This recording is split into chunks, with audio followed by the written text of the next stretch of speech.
Hello, everyone, and welcome to PN Medical's webinar on the Breather Fit. My name is Nina Bausek. I'm Chief Scientist for PN Medical, and I'll be your host today for the show. But presenting today will be Mr. Zack Kramer, who's with us, who is the Director of Sports Performance at PN Medical. Zack is a performance coach who trains Olympians, college and professional athletes from a variety of sports on their breathing, and he's really going to tell us a lot about performance breathing. So with this, I'm really happy to hand it over to Zack. One more thing for the housekeeping beforehand. If you've got any questions throughout the webinar, please put them in the Q&A, and let's take it away, Zack. Thank you very much. Hello, and welcome to our presentation on breathing for athletic performance. We're going to really dive into how to use the Breather Fit specifically to improve your athletic training. And I'm just super excited that you all are here. I'm excited to be here because I love breathing and I love seeing how much it does for athletes. So we'll jump right in. You can ask questions at the end. So I like to start off with this quote. Rickson Gracie is one of the greatest jiu-jitsu players of all time. And he says, "Everything I have earned today was at least partially a result of breathing. My best performance, my emotional control, my ability to endure, breathing gave me all of this." So I think it's just a great example of a top level athlete using his breathing to really improve his performance across the board. Before we jump in, a bit of background just about PN Medical. I just want you to realize this company's been around a long time, and they've really tested their tried and true knowing how much this helps people around the world and athletes. So it's been around since 1980, served almost 2 million people, and it's been used by special forces, coaches, and athletes. Just where we're gonna go today. I think it's good to know where we're gonna go, a little trajectory. So we're gonna really focus on how your breathing might be limiting you in your endurance, strength, recovery, and mindset. So maybe you're here for one of those in particular, but we'll go across how breathing can help you with your performance across all those spectrums. We'll go into a little bit of guidance for how to train each of these areas using the Breather Fit, maybe a few other tips here and there. And then we're also going to make sure you know how to get the absolute most out of your Breather Fit device and out of the Breathing Coach app, the Breather Coach app that comes with it. All right, a little background on breathing. So we're going to get into some really specifics about breathing, but I think it's good just to review our 5th grade biology textbook a little bit. So just what is breathing? What is respiration here? Most of us probably know we breathe in oxygen, right? We've got to get that into our lungs. Some of us forget though that the oxygen ends up in our cells. So it goes into our blood, then gets to our cells, where inside the cells, we create energy using that oxygen. Okay, and then a byproduct of that production of energy is the carbon dioxide that we breathe out. So oxygen in, carbon dioxide out, all to create energy. There's a little bit of a just visual representation of that. So you can see that the glucose or the sugar, the fuel, whatever your fuel is, with that oxygen inside the cell is where we create that energy, the ATP down in the corner. But water and carbon dioxide are created as well during that process. Okay, so that's kind of the chemistry of the breathing, what's going on chemically and in the cells. But how do we actually get the air in and out? All right.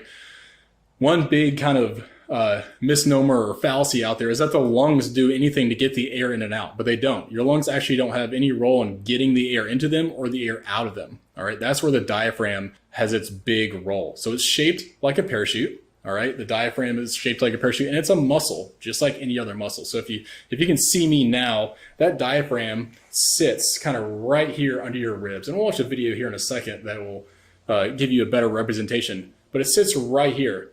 All right, and that muscle connects to your ribs and goes all the way around. And as it contracts, as it pulls down, so just like you think about your bicep, right? Your bicep contracts and relaxes. All right, your diaphragm contracts and relaxes. So it sits here underneath your ribs, it contracts and pulls down, it relaxes and comes back up. Okay, let's check out this video that might make it even more clear to see how this works. But you'll see in this video that as the diaphragm pulls down, you'll see those lungs inflate, and that's all it's doing. The diaphragm pulls down kind of like a syringe. If you can imagine a syringe pulling down, that air coming into the top, when that syringe goes back up, that plunger presses towards the top of the syringe, the air would come back out. And that's the same thing happening with our diaphragm. It pulls down, the air comes into the lungs, it goes back up, the air comes out. So check out this demonstration of that. So this is your diaphragm, okay?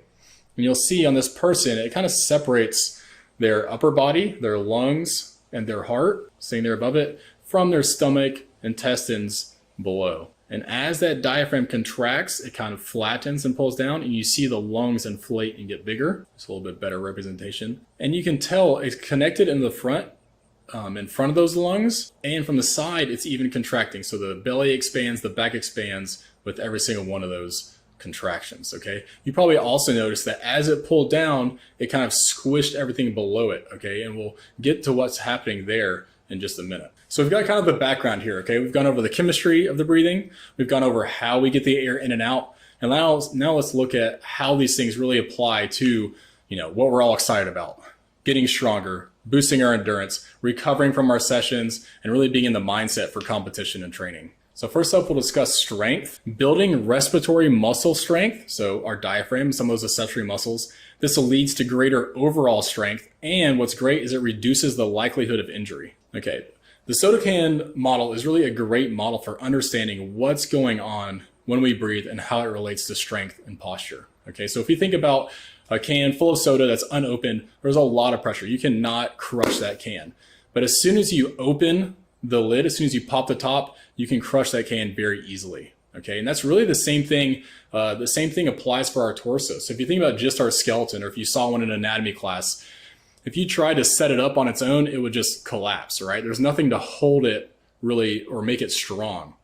But when we add the pressure of the whole system, now our torso is very strong and hard to collapse. So we see here, this is kind of the whole structure. If we want to kind of compare our torso to a soda can. So we've got the larynx at the top, the pelvic floor at the bottom. That's the top and bottom of that closed system. Our diaphragm sits right in the middle, and as it pulls down, it pulls air into the system and creates even more pressure throughout the thoracic cavity and the abdominal cavity. So remember earlier you saw that diaphragm pull down and it kind of squished everything below. Well, it's just adding pressure below as more pressure comes in from the top. All right, and this is just a depiction to really show that that pressure increases all the way around. We talked about the diaphragm connecting in the front and all the way around the back. So that pressure ideally is happening all together. It's not just pressing out through our belly, okay? The pressure should all come down together and fill the whole torso. All right, so how can we really not just, embrace that our breathing does that, but also make it so it's even better and even stronger. So if you've ever lifted weights, you've probably heard about bracing, right? When we lift weights, we want to have a strong brace through our low back, through our core. Well, breathing is really the driver for that. Your diaphragm is your main muscle for that core stability, okay? It pulls down to pull the air in and create more pressure in the system. And we can really make our brace better by paying attention to our breathing throughout the day, first and foremost. So we breathe like 22,000 to 24,000 times a day. And you should think about every single one of those breaths as a repetition of an exercise, okay? We could get 24,000 good reps or 24,000 bad reps. Now imagine you did 24,000 awful squats. What would start to happen? Your knees would start to break down, your ankles would hurt, your back would hurt. All these weird things would be happening. And the same thing happens when we breathe incorrectly 24,000 times a day. If we're breathing using our chest and shoulders, we'll start to get pain through the neck and shoulders. But on the flip side, if we breathe 24,000 good reps, then we're building a stronger core. We're building a stronger brace around, and then we can apply that when we go to lift weights. Okay, we're getting stronger down low, and then when we have to lift something heavy, we have that nice strong brace that's ready to tap into. The other piece, we've been talking about the diaphragm, that inhale a lot, right? It contracts when we inhale, but we also make sure that we focus on the exhale. It's very important as well, okay? Because when we exhale, it actually helps our posture get into a position where our diaphragm works better. It strengthens our abdominal muscles, which I know everyone is very concerned about, working for the six pack. So actually focusing on the exhale with your breather fit is gonna help your abs get stronger. And then this is also gonna help you breathe off carbon dioxide more, which we'll get into the importance of that later on, especially when we talk about endurance. All right, and just a reminder, when we do strength training for these breathing muscles, it's the same as strengthening other muscles. You can't see them like your biceps and triceps as easily, but you can actually build more muscle, hypertrophy in the diaphragm. You can increase the power of your diaphragm, so you can breathe in harder and sharper with more power. And you're gonna get less breathing discomfort because you're developing the endurance of the diaphragm. It's just gonna not be as hard to breathe if your diaphragm's stronger. It's not as hard to pick up 100 pounds if you can pick up 300 pounds. And we won't dive into this too much, but I just want you to see that there really is clinical evidence. So we talked about how long this has been around. There's been so much research really showing the benefits of respiratory muscular training. And you can see here the clinical evidence and how it affects athletes' strength. So it increased special forces passing rate when they added this type of training in. And you can see that there's a correlation between people who have stronger respiratory muscles and people who can either squat or deadlift more. Okay, so they've done tests with this where those who have stronger respiratory muscles, they saw that they could actually lift more weights on average. So how do we do this? How do we actually train it? How do we get all these benefits? All right, well, we're gonna jump into how do we use the breather fit to do this, all right? But before that, we wanna make sure that we have good technique. So we talked about the squat example earlier. You don't wanna load up a real heavy weight for your squats if you don't know how to squat correctly. And it goes the same thing for when we add resistance to our breathing. So we wanna make sure we're breathing correctly first, we have good form, then you can begin using the resistance of the breather fit. And as you increase the resistance of the breather fit, you want to keep checking in on your form. Okay, we don't just keep adding weights when our form starts to break down. We build up while we use good form. All right, but when you're ready, and we'll go over the form even more, but when you're ready, you'll use that strength protocol if you want to improve your breathing strength. And that protocol is 3 sets of 10 breaths and at a high rate of perceived exertion, so 7 to 8. It's not a max effort, but high. Out of 10, 7 to 8 out of 10. That's what we call in the zone. So that in the zone 7 to 8 RPE is where you want to be when you're training your strength. So let's just jump into kind of some more of that technique we were talking about. Really make sure our form is good for our breathing. You can just watch me here and I'll kind of build up and show you what I mean. Before you even begin using your breather fit, you want to make sure you have good form, good technique of your breathing. And you want to make sure that form stays consistent as you use your breather fit and as you increase the dials or the resistance on the device. So if you're laying down like this, you should really only see movement in the belly as you inhale and relaxing as you exhale. So if you want to place a hand on your chest, hand on your stomach, that'll give you a little bit of tactile cue to feel what is moving when I breathe. So when I breathe in, you'll see my bottom hand move and no movement in that top hand. So you'll feel the pressure through your hand, but you also want to feel pressure through your back into the ground. That means we're using our diaphragm all the way around. Okay, so I'll breathe in and I'll feel that pressure through the floor as well, then breathe out. So just check yourself, make sure you can breathe like that, nice and low, no movement in the chest. Get that down before you begin using your breather fit, and then make sure as you use the breather fit, the same places are moving without that movement in the chest. Great, so we just always want to keep that in mind anytime we use a breather fit and anytime we are thinking about increasing the resistance on it. So just one more time, kind of quick review, the strength protocol, and we'll get obviously to the endurance and the maintenance ones, but I want to make sure you continue to see these comparisons. All right, so at the top, you see we're in the zone, 7 to 8 on that exertion scale, and we're doing 3 sets of 10 reps twice a day for 6 days a week. All right, let's dive into endurance here. So increasing respiratory muscular endurance, so the endurance of those muscles we use to breathe, and increasing tolerance to carbon dioxide is going to increase overall fitness and extend your lactate threshold. So if you've ever felt that burning sensation in your legs when you're going all out in training or competition, that's that lactate that we're talking about there. All right, I told you we were gonna come back to carbon dioxide. Here it is. So we mentioned earlier that carbon dioxide is the byproduct when we create energy in the cell.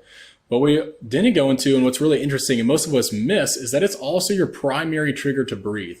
So most athletes, you'll hear in the gym say, I need more air, I need more oxygen when they're struggling.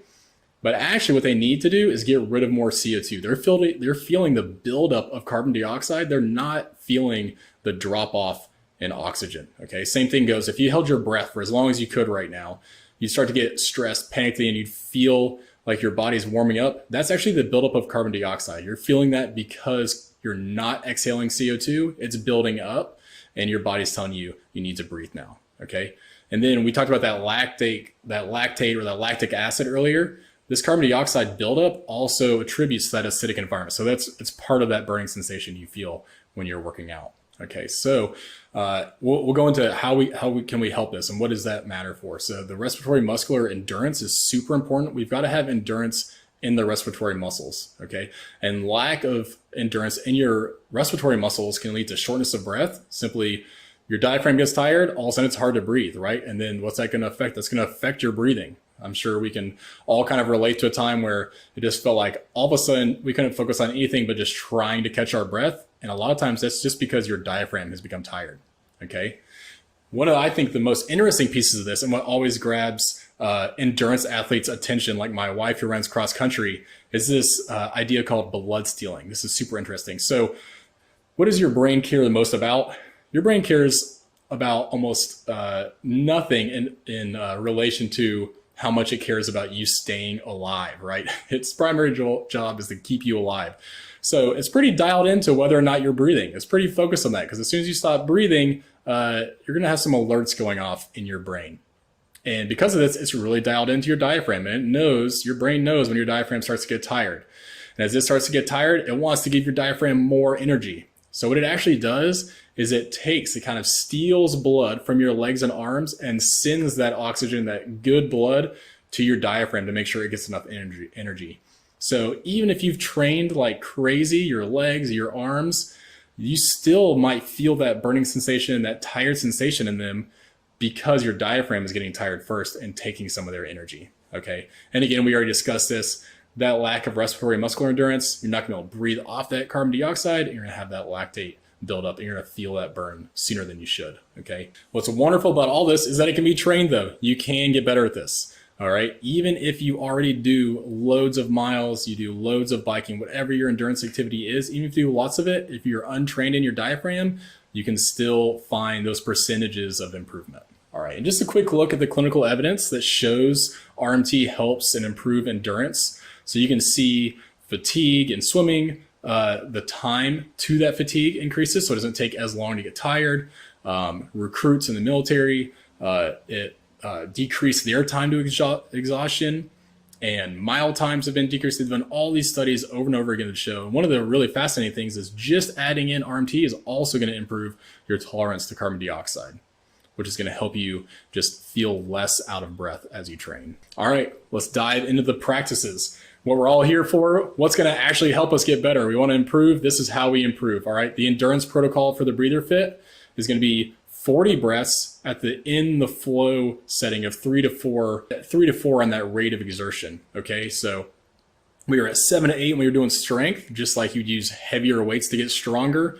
All right, and less reps. For endurance, we're going to do more reps, less weight, less resistance. So that in the flow is 3 to 4. All right, and that's where we want to stay. Something also to go along, if you want to just be able to kind of test yourself to make sure you're getting better over time, one of my favorites that I use with my athletes is the CO2 tolerance exhale test.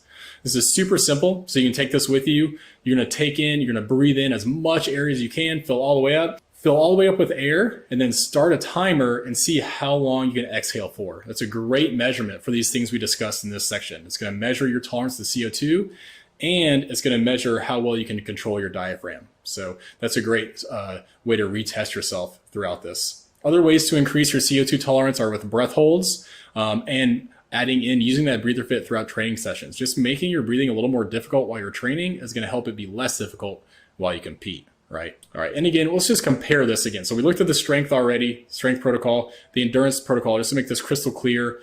Less sets, only one set, 40 reps, twice daily for 6 weeks. That's the same as the strength, but you'll see at the top here, we're going to be in the flow. So 3 to 4, we want to be able to keep this. We want to keep that good form up longer for 40 reps as opposed to the 10 with the strength. All right. Moving along, let's look at recovery. So recovery is really becoming one of the primary pieces of training today, right? We want to recover as quickly as we can in between training sessions. So the ability to quickly recover is really one of the greatest indicators of your fitness, and respiratory muscular training with the breather fit is going to really help you improve your recovery day to day. Some of the ways that does this is just by helping you slow down your breathing. So these slow breathing practices, whether you're using the breather fit or doing some of the other protocols in our app, are going to help you attain a higher HRV. So if you have a wearable, you're probably tracking your HRV already. This is going to really help boost that. Higher CO2 tolerance leads to quicker recovery between sessions and immediately post-session. You're going to have a lower overall heart rate. And one of my favorite parts is just being able to have more control over my breathing. I think you'll notice how much you just feel better in your sessions and after sessions when you train your breathing, because you just have more control over it. Sleep is also clearly key for any athlete's performance. If we want to be on the top of our game, we've got to sleep well. And by training your breathing, you're going to have more relaxed breathing while you sleep, which is going to lead to deeper sleep. If you think about somebody struggling to breathe while they sleep, obviously they're not sleeping very deep. So the more relaxed the breath we can have while we're asleep, the better. And this type of training really helps that. It also really helps anybody with sleep apnea or snoring issues. You'll see on this next page here, they've actually done studies showing that adding RMT into your day-to-day helps reduce the sleep apnea episodes. So it really helps decrease those episodes. And you'll see here some other clinical evidence to show how much RMT has helped people recover. So it's going to decrease just chronic pain in general, so we don't have to recover from that. It's going to decrease that post-exercise lactic acid buildup. And what thing I think is a huge takeaway is that if you're ever injured, just keeping up with using your breather fit is going to help you maintain your abilities better than if you didn't do anything at all. And they studied this with swimmers where they had to take time off.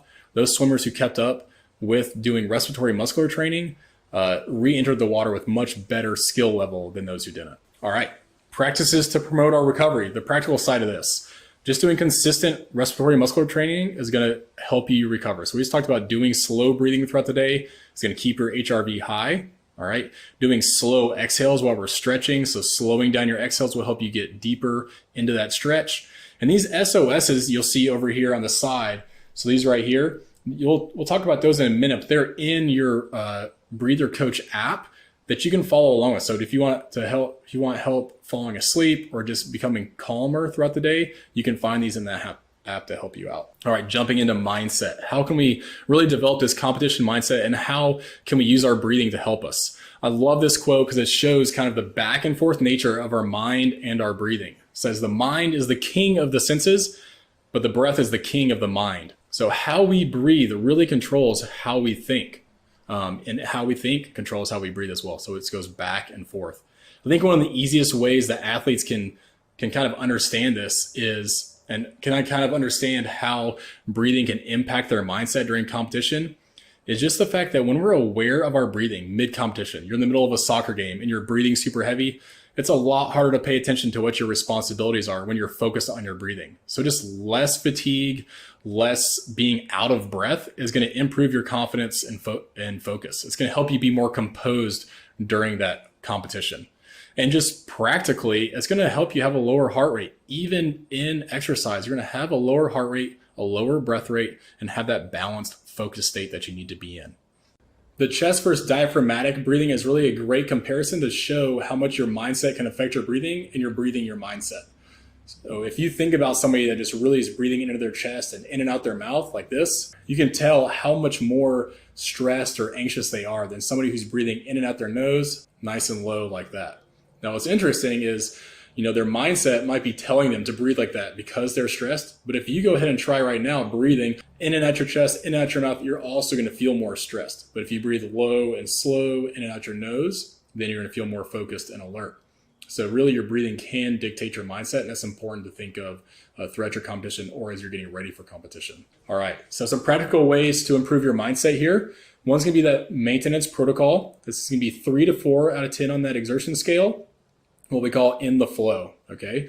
It's only going to be 30 breaths once per day. This is just to maintain a breathing practice throughout your daily routine, okay? Some of those SOSs are in the app as well for creating focus as soon as you need it or right when you need it before something, or just a way to reset. So another SOS there, the breathing reset, is a great way to reset your mind throughout the day and prepare for what's next. And again, here you just see the comparison of that maintenance protocol to the strength and endurance again. In the flow, 30 reps, only 1 set and once a day.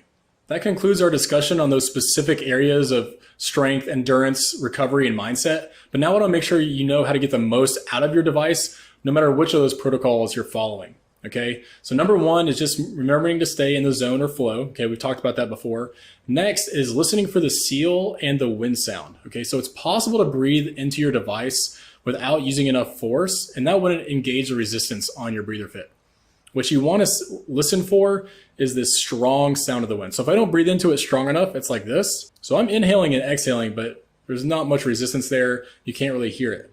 But if I do this, you can hear the noise, you can hear the wind, and you might be able to even hear that pop. That means that you're engaging the resistance and using it the way it's meant to be used, okay? Also remember that you can increase or decrease the settings of the inhale and exhale independently. So maybe it feels like an 8 out of 10 resistance on your inhale, but only a 4 on the exhale. You can move those so that they're both in the zone or in the flow. Day to day, make sure you know that you can adjust it to in the zone or flow again day to day. So maybe you had a really hard training session yesterday, and today it just feels like a lot more resistance. Move them down a little bit so that you're still in the zone or in the flow that you need to be in, okay? Make sure all that movement is happening nice and low. We want to train our respiratory muscles down here. We don't just want to train our face muscles. So try not to see a lot of cheek movement like this. So you see how much movement I'm having in my mouth. We want movement to be down low, you shouldn't really see that in your cheeks, okay? And lastly, just make sure you're always prioritizing your form, your technique over increasing the resistance on your breather fit. An easy way to remember all of this is the TRAIN principle. So as we were talking about training, right? So T for technique, we've been talking about good form, R for rhythm, okay? Each inhale and each exhale should be about 2 to 3 seconds for every one of these protocols, okay? And that'll be guided in the app as well. I also want you to think about fitting this little device into the rhythm of your day, okay? Or into your routine of the day. Try stacking doing your training with the breather fit on top of another habit you already do. So if you're used to making coffee in the morning, maybe as soon as you finish making coffee, you go ahead and knock out your protocol with the device. And then before you know it, you finish your coffee, you're just gonna be reaching for this and it'll be a part of your daily routine. That's what we want. Align, make sure we're in a good posture so we can breathe well low. It's gonna be really hard to have good technique if we're really slouched or really extended. I for in the zone or in the flow, we've been discussing that. And then N for notice. Just make sure you continue to notice every time you do your session, where am I breathing? What's moving? How am I feeling? What's the resistance like? Okay, so this can be day to day, remember, so pay attention and adjust it as you need to. The Breather Coach app is gonna really help you with your training. So if you haven't downloaded the app yet, make sure you go to your app store, download the Breather Coach. It's gonna have manual guides for each of these sessions and keep track of it for you, alert you if you missed the session, and just really help you with your progress. So if you look at some of these screenshots here, you'll see kind of your daily schedule here. Okay, you'll see the actual practice here. It lays it out so you can track which setting you're using on the inhale and exhale. And it'll show you 3 sets of 10 seconds if you're doing the strength or your other protocol based on which one you choose in the app. And here's one of the best parts I love about it is that it's going to guide you through your practice. So it'll keep track of your reps, keep track of your sets, and it'll guide you, tell you when to inhale, when to exhale, so you don't have to worry about timing it all on your own. These are screenshots of the SOSs in the app that I brought up a few times, especially if you're a mindset and recovery. So down here in the middle, on the bottom of your app, you'll see SOS. That's where you can find these guided sessions to help you focus or relax as needed. So just thank you so much. I'm excited that you're here with us. I hope you really got some good takeaways to help you with your training, whatever your goals are. Stick around, ask all the questions you want. I'm excited to hear from you, hear what stuck out, and hear how I can help you more. Thank you very much, Zach. That was awesome. You covered so much ground, and Thank you. We learned a lot. So we've got quite a few questions coming in. Let's get started. So because you were just talking about the settings in the end. So let's start with that question. Because there was a question on how do settings compare to training plans? What setting do you start with? How and when to increase your settings? So just go a little bit more into that. Yes. So the biggest piece there is really paying attention to what your goals are. If your goal is for strength, or your goal is endurance, or your goal is just maintenance, those settings are going to be different. And like we mentioned, the 3 to 4 RPE or exertion, it's basically that 3 to 4 is the endurance. And so it should feel when you're breathing, that inhale or the exhale, we mentioned you should judge each of them on that scale. And you should adjust the settings on here for your inhale and exhale so that it feels like you're exerting at a 3 or 4 out of 10 level. That would be endurance. For the strength, 7 to 8, or maintenance, lower as well. Does that help? Yeah, I think that does help. We usually recommend generally that people start if you get the device into your hands for the first time, start on a setting 1 and 1, just to get a feel for the right technique. Make sure you really hear the wind sound, just as you explained. You close the seal. Also, as you're going through the settings, it will get harder, but form and technique is always the priority. So you have to use your diaphragm. Otherwise, you think you're maxing out on the device and you're not, because you're using the incorrect breathing technique. So to max out on the device, the pressures are really high. So you may get there. Most people don't, because the settings are really high. If you go through the settings really quickly, you may want to watch our training videos again, jump on here again, have a talk, or just give us a call. We guide you through the session. Chances are that you are cheating a little bit. It really has to come from the diaphragm, and you really have to use enough airflow through the device. We do also have the pressure charts for the different settings on the PN Medical website. You can have a look at those. That's really with an average airflow, what the pressures are for each setting. It is an airflow dependent device, so everybody has different airflow, but there is an average airflow for an athlete, say, compared to a patient, for example. So we do have general pressure settings and a pressure chart on there for more information. Yeah, I'll tag on. I liked your analogy there. I was just going to tag on real quick and say it's similar. We were using the squatting examples or the different weightlifting examples earlier. Similar to that, you can load up more weight than you're actually capable of doing with good form and kind of cheat and use your back and get the weights up. But if you actually want to get the most out of it, you're going to end up using lower weight with better technique, and then you'll actually build up better from there. Yeah, that's correct. That's a good analogy. Let's see. I need to put my glasses on, otherwise I can't see what the other questions are. How do we know when to use a particular program? When the training plan ends, do we choose another training plan? Yes, there are different training plans in the app, and we are adding to them as we get more feedback from the users, as we get more science done, we come up with new training plans. Generally, our training plans are 28 days, so 4 to 6 weeks. We have longer training plans as well. Most of them are 4 weeks, 28 days. At the end of it, you can change to another training plans to endurance. If you started with strength, you can change to endurance, you can change to maintenance. It just depends where you are. You can also do the same training plan again, if this is right for you. Depends where you are in your training, what you want to do. Are you in recovery? Are you going on holiday? Are you still working hard? But also, watch the space. There are more training plans to come. There is more development in the app all the time. But these are the general training plans that we have for now. You get suggestions in the app. Also in the app, if you go to your profile, you can always change the training plan. If the training plan doesn't fit right for you, just go to change training plans, and you get the options that you have with your device. There was also another question about the seconds that you do for inhale and exhale and when to change them. Do you want to speak to that, Zack? So, yeah. I mean, you can jump onto it if you want to. I can add some, because I think they were asking too a little bit about like why you would change them or the kind of the next steps from there. But why don't you jump on, then I can. Yeah. So there is a little bit of leeway in the app that you can adjust the inhale and exhale length to your breathing. This is quite a narrow range at the moment. Because if you have it too long, the inhale and the exhale, you lose the airflow and you're not able to generate enough pressure. We are still playing around with this though. So if you feel that this is too short, then I would just suggest to do the training without the app and just do longer inhales and exhales that really suit your length of breath.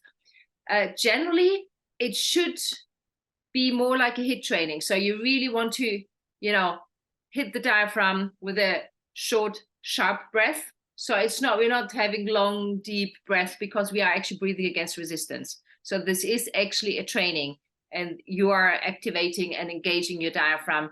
And we want hypertrophy, we want more power output, we really want muscle growth. So therefore we almost want a shorter, sharper breath with more airflow. You want to add anything to that? Yeah. No, I think you covered it pretty good, actually. Yeah.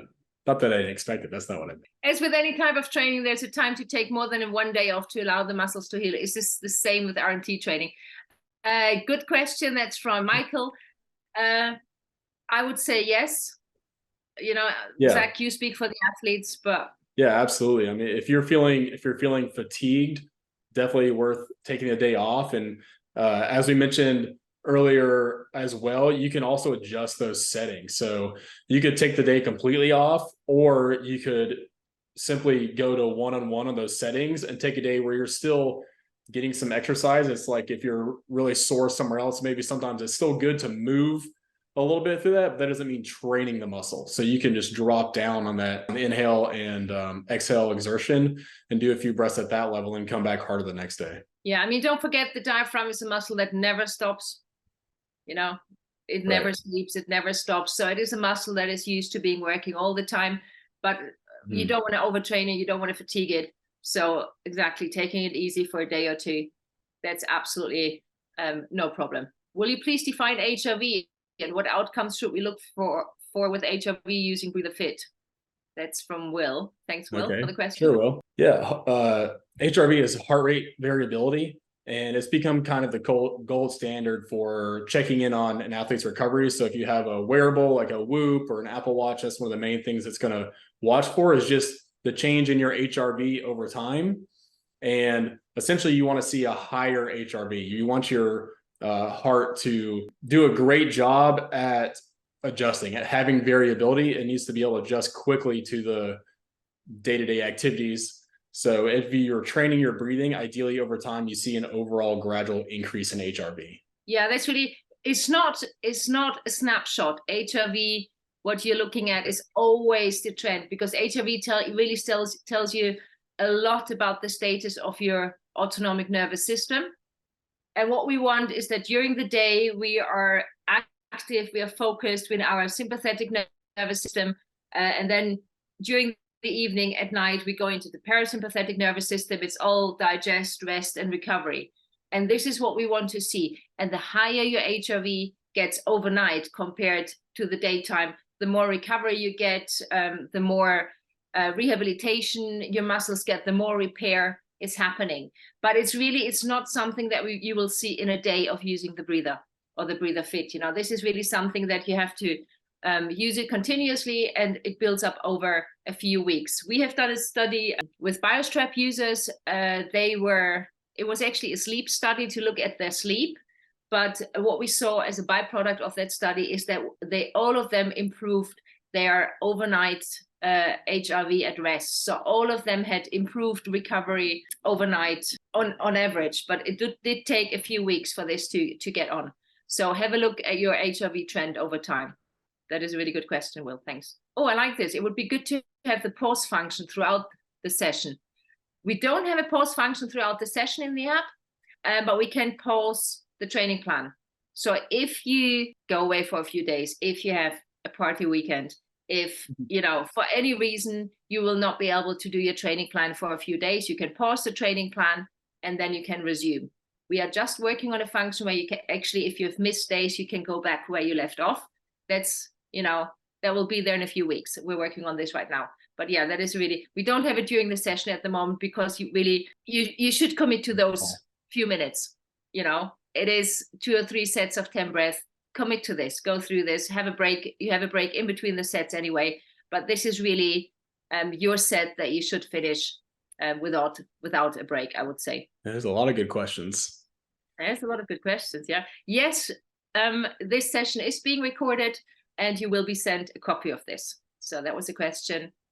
So you can... I've seen a few questions. Somebody's asking if they can put a weight on their stomach. And I've seen other people asking questions about how they can make it even harder. I will caveat, I'll jump into that, but I will caveat that all to say, again, back to our previous discussion, make sure you're actually breathing well, using your diaphragm. Video yourself if you need to, put a hand on your chest, hand on your belly, make sure you're breathing.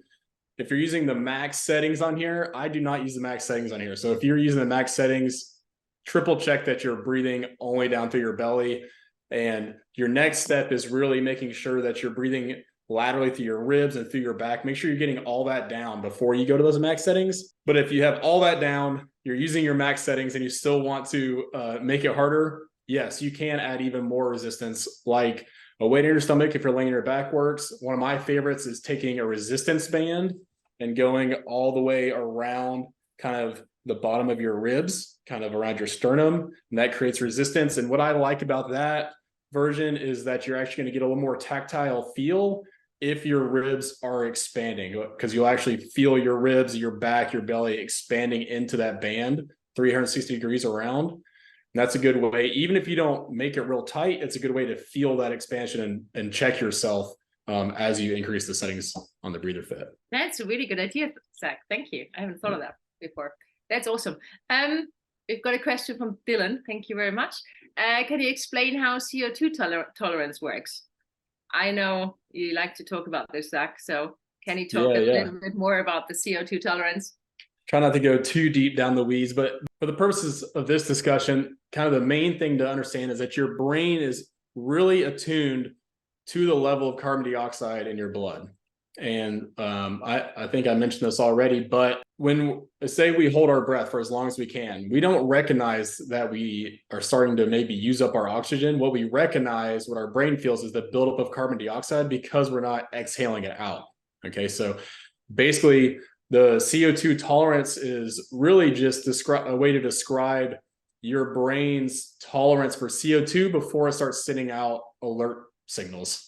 All right. So if you get more tolerant to carbon dioxide, you're more comfortable, your brain's more comfortable with higher levels. So if we go back to the breath holding example, if you can hold your breath for longer, because as that CO2 builds up, you're more okay with those levels. Most of us are pretty below average in our tolerance to carbon dioxide, and that makes us breathe out our mouths more to breathe out that CO2. But if we use the breather fit, or if we add in breath holds throughout our day, we become more tolerant to carbon dioxide, and that has a whole host of health benefits. Thank you, Zach.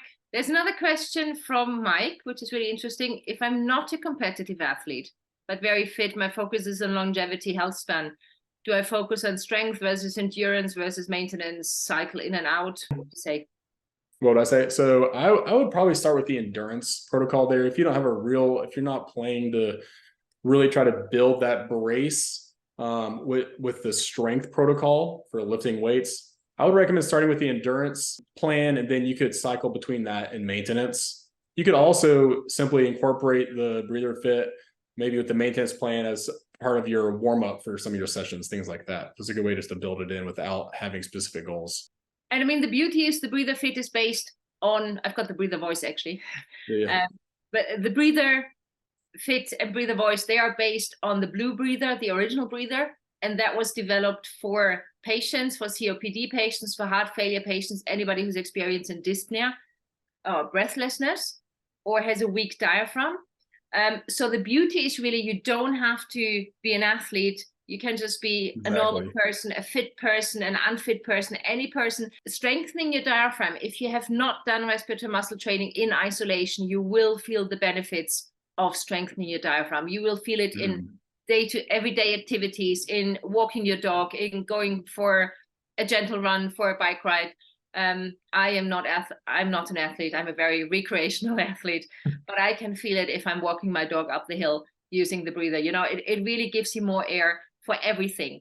And that really feeds into longevity, just because you are not by having the air hunger, by getting out of breath, your body automatically goes into sympathetic nervous system state because you're not getting enough oxygen, you're building up a CO2, you're not breathing perfectly. And by using the breather or the breather fit at any setting with any training plan, you do reset your functional breathing pattern. You reinstall your diaphragmatic breathing pattern. This is really a massive part of this training, and this will benefit anyone. And this is the part that really benefits the longevity, just having a good diaphragmatic breathing pattern for the rest of your life, whatever you do. So that's a really good side benefit. Absolutely. And to tag on to that with the longevity piece there, avoiding chronic pain is so essential for longevity piece. And we'll stick with starting with that endurance protocol. It's nice because it's that lower resistance at first, and that's going to really help you feel if you're breathing correctly.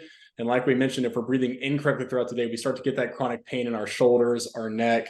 Breathing low really helps fight that. So starting with the endurance protocol, a little less resistance there, really dialing into feeling if you're breathing correctly. And you could even do this in different positions, sitting, standing, and it's a good way to feel if you're breathing properly during your session, and then a good way to remind yourself to breathe when you're sitting down, standing throughout the day in that same way. Yeah, we had a fantastic guest at another webinar, Rachel Vickery, and she had these little stickers. She gave every one of her clients 3 little star stickers that they had to put on their phone, on the computer, and in their car or wherever. And every time they looked at the sticker, they had to correct their posture, make sure they were breathing diaphragmatically, and just kind of take a second to remember, where am I breathing? Am I shoulders hunched up? Am I chest breathing, or actually breathing correctly? And this is really something that you take away from using the breather, that you really get into 100%. this functional breathing pattern.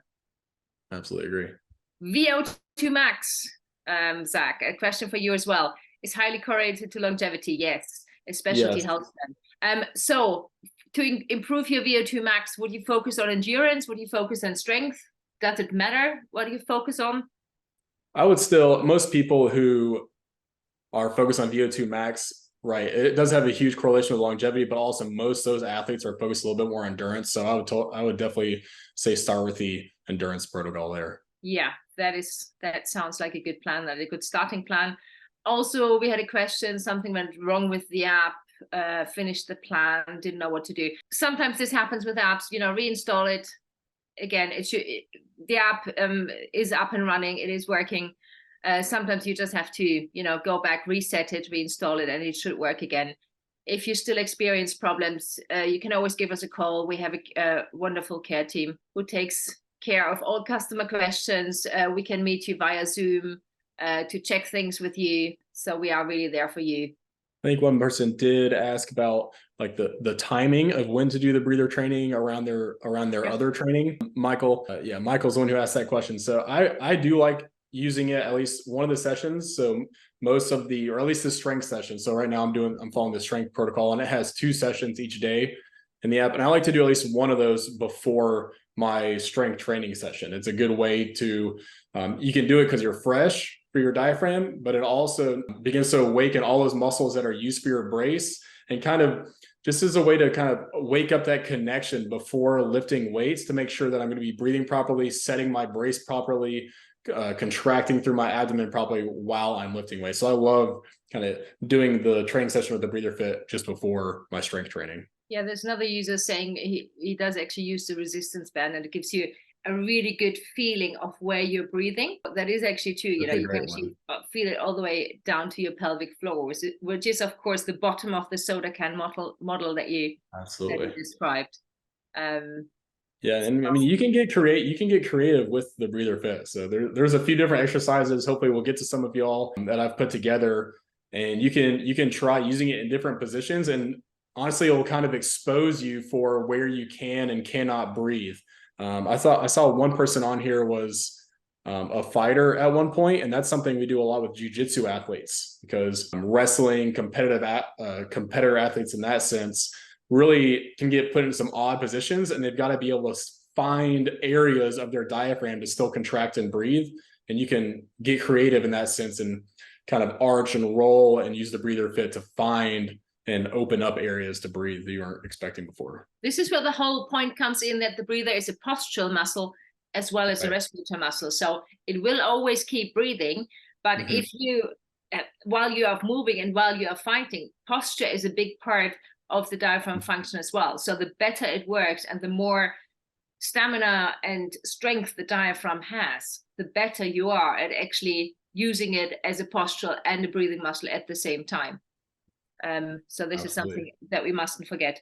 I think we should start to wrap it up, because we've been here for a long time. I've got one last question for you. Sure. Because this is what athletes are all about, progress. How would you measure progress with using the breather fit? How do I know that it really does something for me, that it works for me? What is it that you see in your athletes that really makes them say, oh, this is how I know that it works, and this is how I know I'm getting better?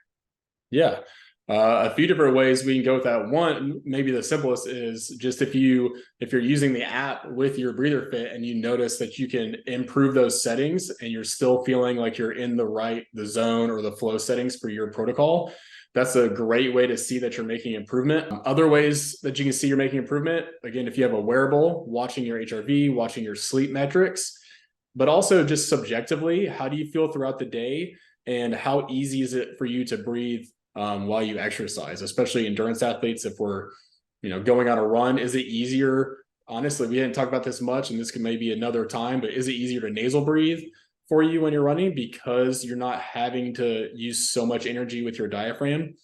And then lastly, just to go back to one of those tests I mentioned, your exhale test is another great measure. So I'll review that one more time. That exhale test, all you're going to do is make sure you have a timer nearby.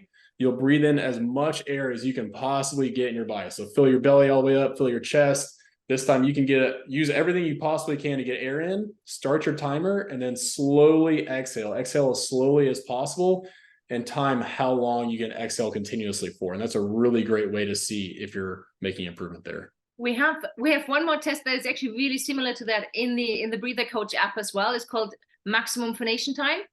So it's very similar. You take a deep breath in, and then you just hold the vowel ah for as long as you can. Right. And this is also really correlates nicely with expiratory muscle strength.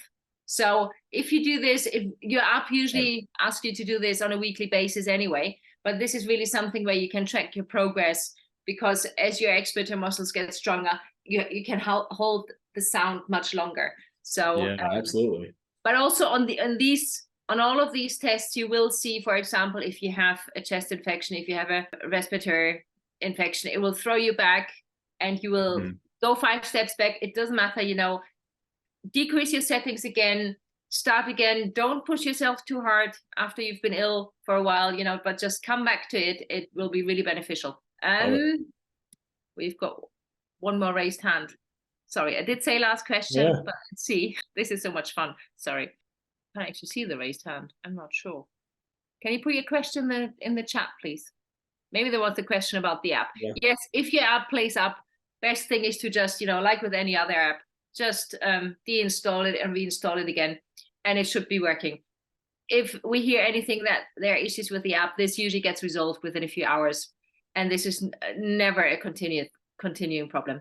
So just reinstall it and try again. Great. So let's wrap this up. Thank you so much, Zach, for being here. This was loads of fun. Thank you for all. Thank you all so much for coming. Yeah. Attendees for showing up and for all the questions. This really makes these sessions so interesting. Also for us, because we have new questions every time. We learn so much every time. We have these sessions regularly now. So if you just want to tune in again next time, there will be other questions. We will cover other things. Thank you so much for coming. Have a wonderful rest of the day. If you have any more questions, reach out to us anytime, and we'll hopefully see you again soon. Thank you so much for coming. Bye-bye.